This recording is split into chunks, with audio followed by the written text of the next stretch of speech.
may discartes. Bumili yung asawa ko ng malalaking tilapia.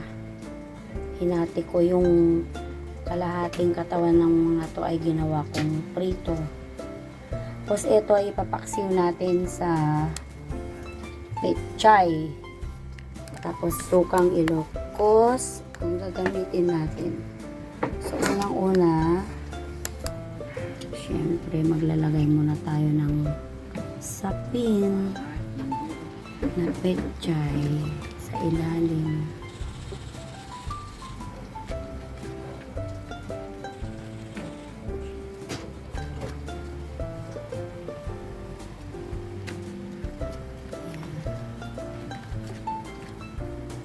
Tapos layer lang yan sa baba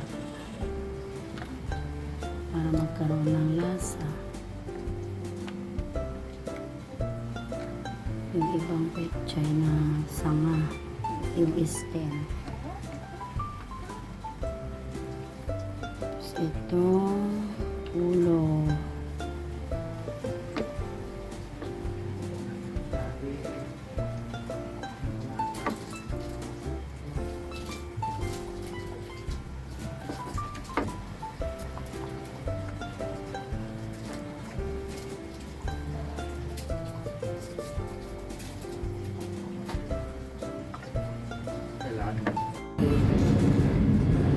Lagay tayo ng asin. Fresh na fresh po ito.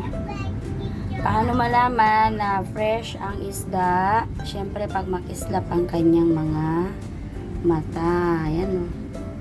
Tumatalon-talon daw ito kanina, sabi ng asawa ko. Pero kapag may contact lens na yung isda, yung mata niya, medyo alanganin na yon. Nayelohan na. May yelo na. Ito talaga halatang bagong huli lang. Mga live tilapia. Madami nagtitinda ng live tilapia dito sa amin. Tapos syempre, lalagyan natin ng Ilocos na suka. Marami akong stock nito kasi may mga nagbigay sa akin. Ang bango nito. Masarap talaga sa isda ang sukang Ilocos. Nakakatanggal din to ng lansa eh. Talaga. Kasi amoy niya. Bango. Tapos purong-puro yung asim.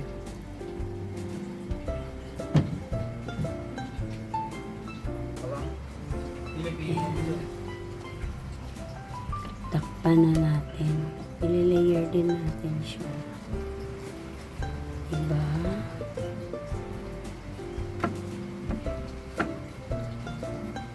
Para maluto na siya.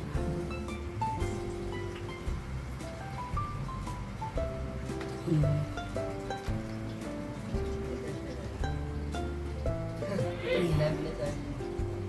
Paksiw na tilapia.